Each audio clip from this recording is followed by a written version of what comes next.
Fortes chuvas voltam a cair no Rio Grande do Sul e causam mais transtornos no estado. E você vai ver também. Gastos de brasileiros no exterior alcança maior nível desde 2019. Suspeito de ligação com Hamas, retido em São Paulo, é repatriado após decisão da Justiça Federal. Incêndio em fábrica de baterias mata dezenas de pessoas na Coreia do Sul.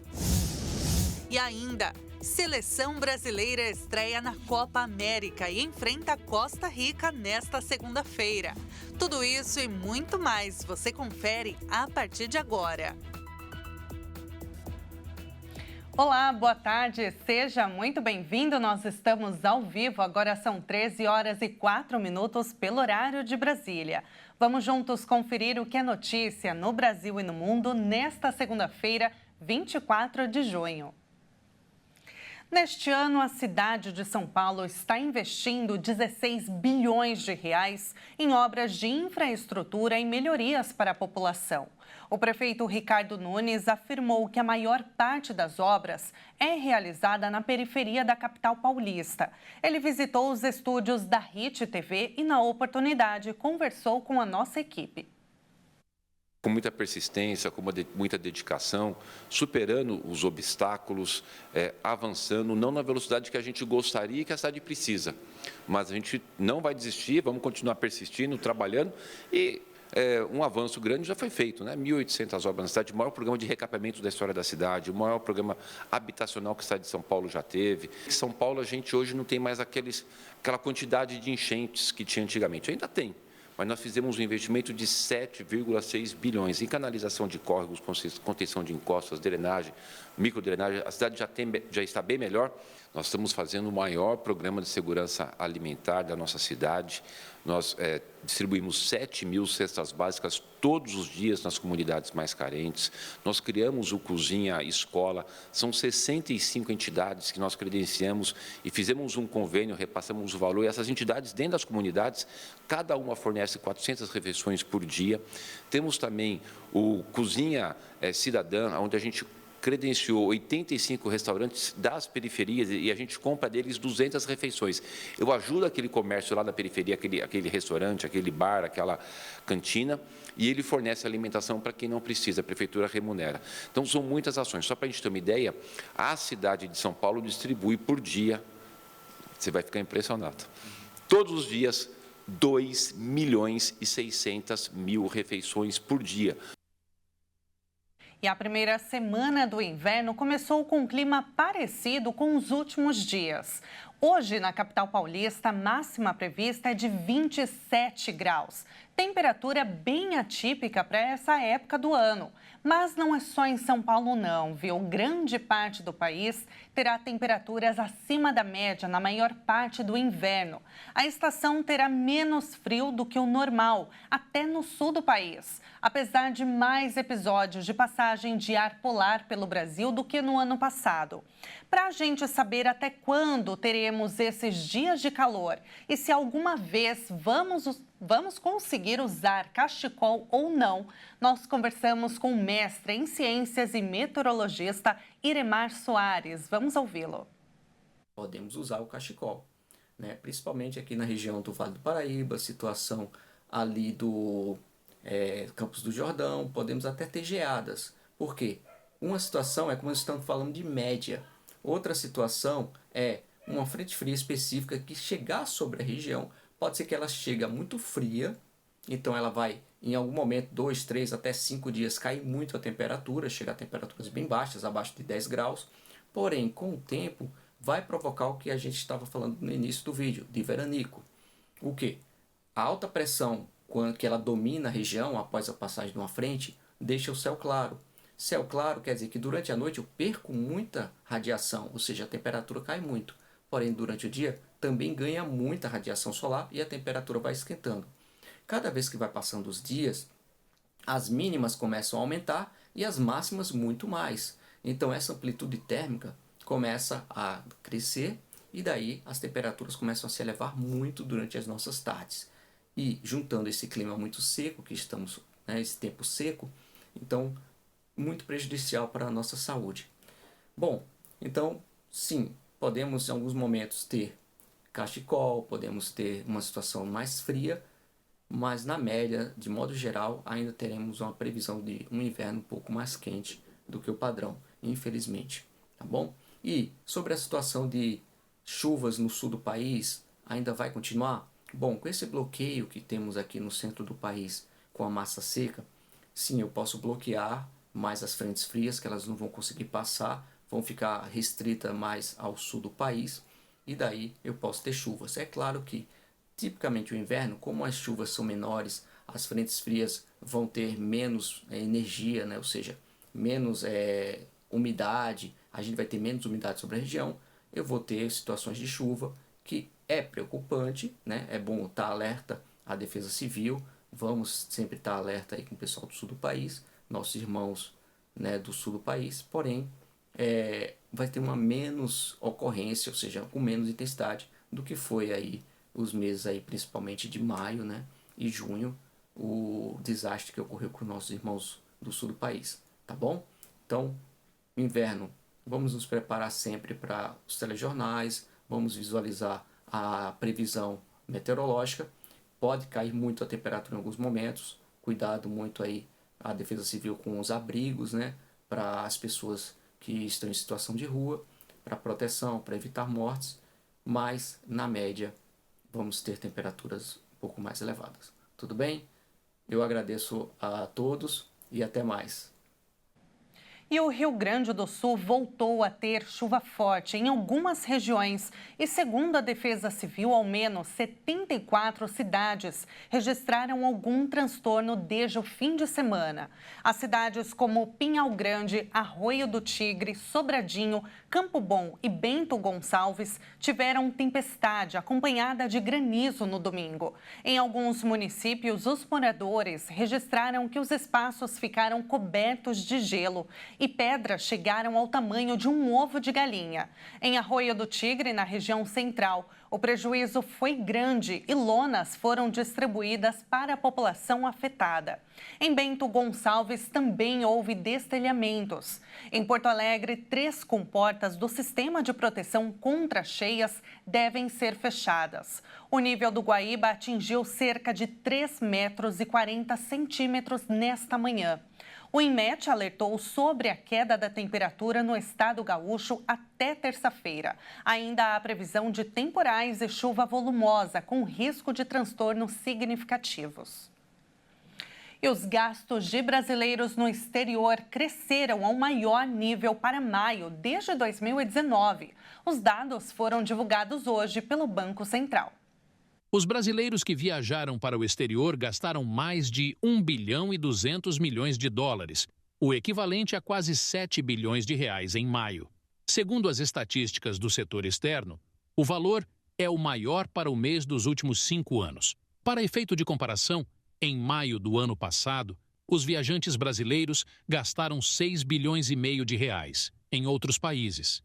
Em comparação com o mês anterior, os gastos também aumentaram, mas pouco. Em abril, os turistas brasileiros desembolsaram cerca de 6 bilhões e 300 milhões de reais. E, durante a pandemia, no mês de maio, os turistas gastaram menos de 2 bilhões de reais no exterior. Já os estrangeiros desembolsaram 2 bilhões 840 milhões de reais em solo nacional em maio, uma diminuição em relação a abril, quando esses gastos foram de mais de 3 bilhões de reais. A diferença entre os gastos de brasileiros no exterior e de estrangeiros no Brasil ficou negativa em quase 4 bilhões de reais em maio. Historicamente, o volume gasto por brasileiros no exterior é sempre maior do que o estrangeiro em solo brasileiro. Um suspeito de ligação com o Hamas, que estava retido em São Paulo, foi repatriado após decisão da Justiça Federal. Ainda de acordo com os agentes brasileiros, ele consta em uma lista do FBI, que monitora suspeitos de integrar grupos terroristas. A Justiça decidiu repatriar ontem o palestino Muslim Abu Mar e 3 familiares que estavam retidos desde sexta-feira quando desembarcaram no aeroporto de Guarulhos. Ele é considerado suspeito de ter ligação com o alto escalão do Hamas e ser um dos porta-vozes autorizados a falar pelo grupo em inglês. O Ministério Público Federal já havia se manifestado a favor da repatriação e entendeu que não houve motivação xenófoba na decisão. O suspeito e seus familiares portavam uma quantidade grande de bagagens, incoerente com a justificativa de terem viajado ao Brasil para fazer turismo por 2 semanas. A defesa do palestino afirmou que vai recorrer. E atenção, o Ministério da Saúde autorizou estados e municípios a ampliar o público-alvo da campanha de vacinação contra a dengue. A medida vale para locais que tenham imunizantes prestes a vencer. Estados e municípios que ainda tenham imunizantes de lotes com vencimento até 30 de junho e 31 de julho foram autorizados a incluir no público-alvo da campanha de vacinação contra a dengue crianças e adolescentes de 6 a 16 anos. Atualmente, a campanha de imunização é voltada para pessoas de 10 a 14 anos.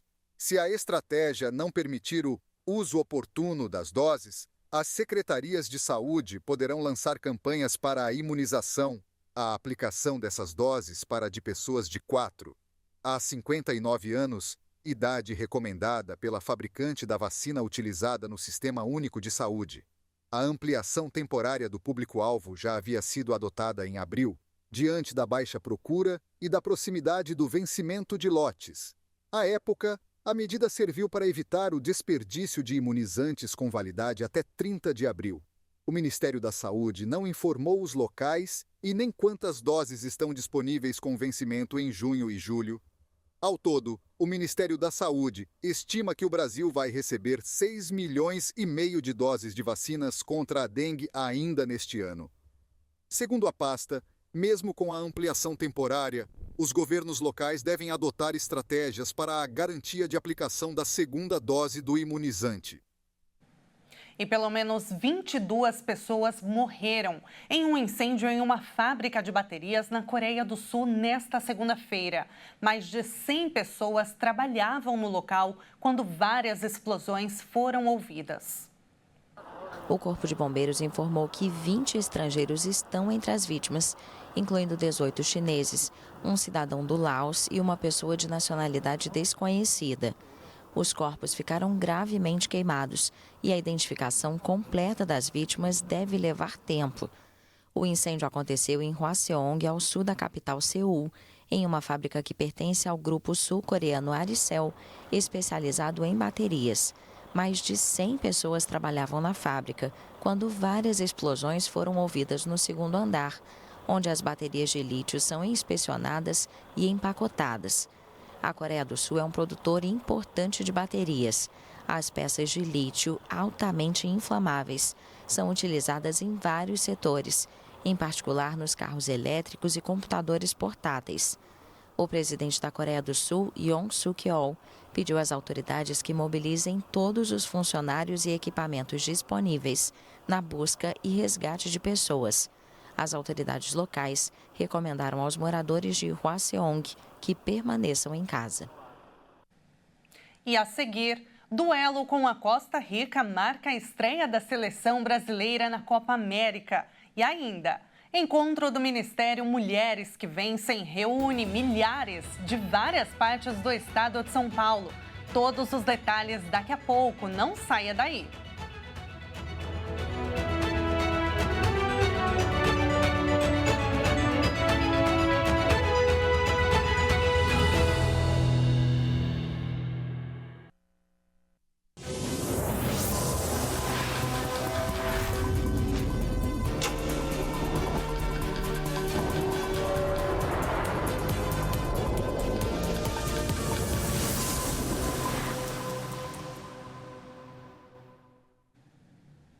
Nós estamos de volta, 1h19 pelo horário de Brasília.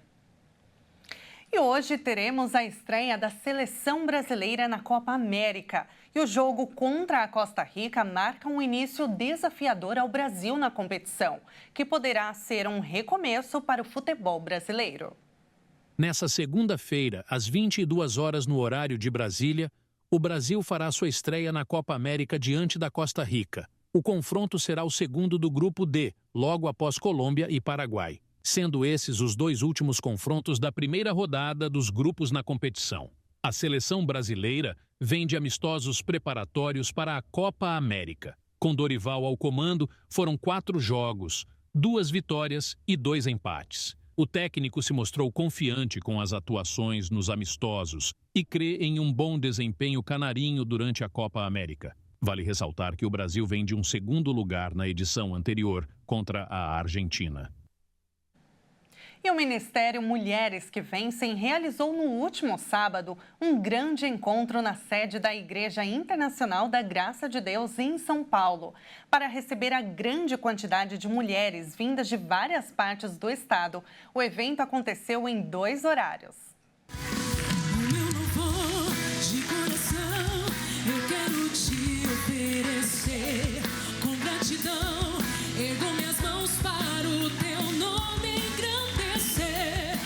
Foi com muito louvor e gratidão que o encontro do Ministério Mulheres que Vencem começou.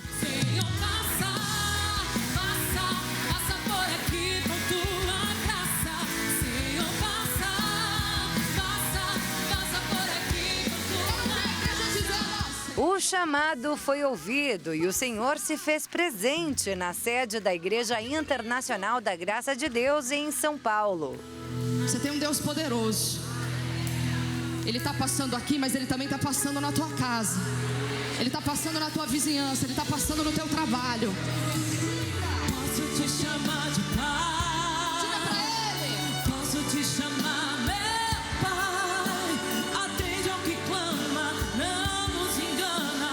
Tu és amado, meu Senhor. Quem tem Deus como pai se arrepende de todo o coração, explicou o missionário R.R. Soares a essas centenas de mulheres. Não suporte qualquer tropeço que você teve. Vou acertar com Jesus. Claro, se você tiver feito mal a alguém, tomou alguma coisa de alguém ou moralmente prejudicou, aí você tem que acertar com a pessoa. Peça a Deus o dia certo, o momento certo, e Ele sabe trabalhar. Mas só quem se abre a essa oportunidade se faz luz, disse o pastor Jaime de Amorim Campos, completando a mensagem de abertura do evento. Você tem que ser a pessoa que busca as coisas do alto e sempre está com essa iluminação, com essa revelação da palavra.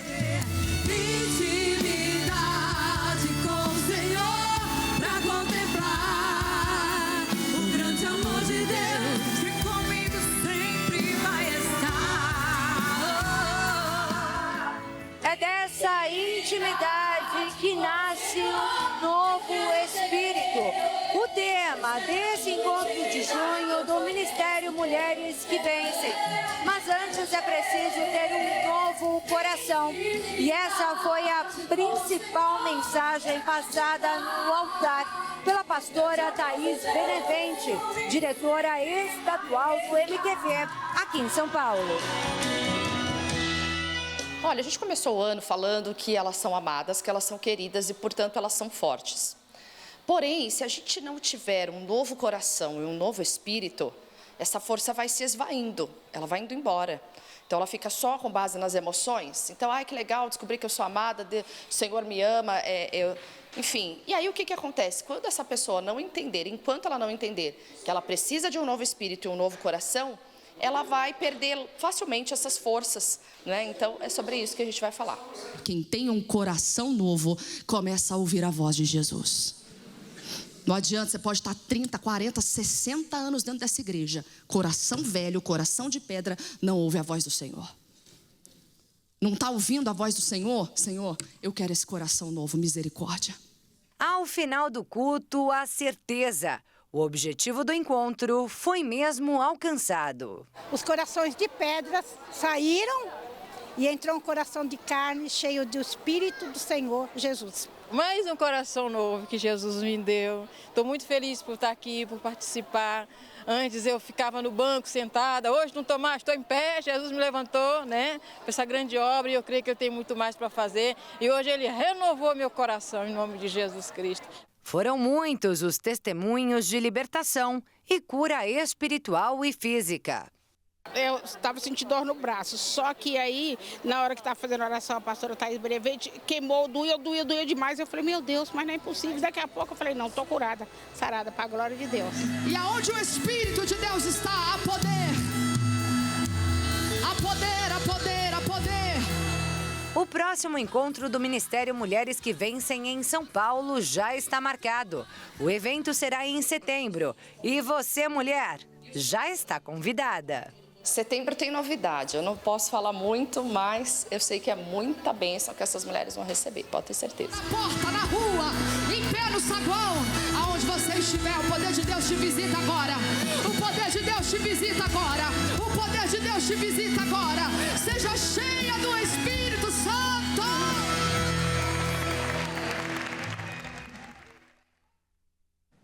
Muito legal, né? E agora, antes de encerrar, a gente vai para uma cidade britânica, a maior de East Midlands. Vamos conhecer agora a grande Leicester. Leicester é a 10ª maior cidade inglesa e a 13ª de todo o Reino Unido, com mais de 330 mil pessoas. A cidade se esbalda em uma cultura atemporal, seja pela atualidade ou remanescente da história desde sua fundação, em 50 d.C., ainda quando a Inglaterra fazia parte do Império Romano. Hoje a cidade abriga uma diversidade incrível de passeios e atrações culturais, sendo o futebol um dos pontos fortes, tendo oficialmente um clube de mesmo nome atuando nas competições inglesas, o Leicester City. E como de costume, vamos fazer agora o nosso tour com a ajuda da tecnologia. E nós vamos para lá agora, saindo do Brasil direto para a Europa. Embora pouco conhecida pela maior parte das pessoas que visitam a Inglaterra, Leicester é uma das cidades mais antigas do país. Fundada pelos romanos, Leicester se destaca com festivais coloridos, pontos de referência medievais, museus modernos e galerias de arte. Leicester é uma cidade viva que oferece atrações para todos os gostos. E é também a cidade de maior diversidade cultural, o que fica bastante claro em cada esquina para quem visita. Esse lugar que você está vendo é a Praça do Jubileu, um ótimo local para curtir um dia de compras ou apenas para relaxar e aproveitar ao ar livre a gastronomia da região. Por lá agora já passa das 18 horas. E com essas imagens tão bonitas que encerramos esta edição. Muito obrigada pela sua companhia, uma ótima tarde para você e até amanhã às 8h30 da manhã.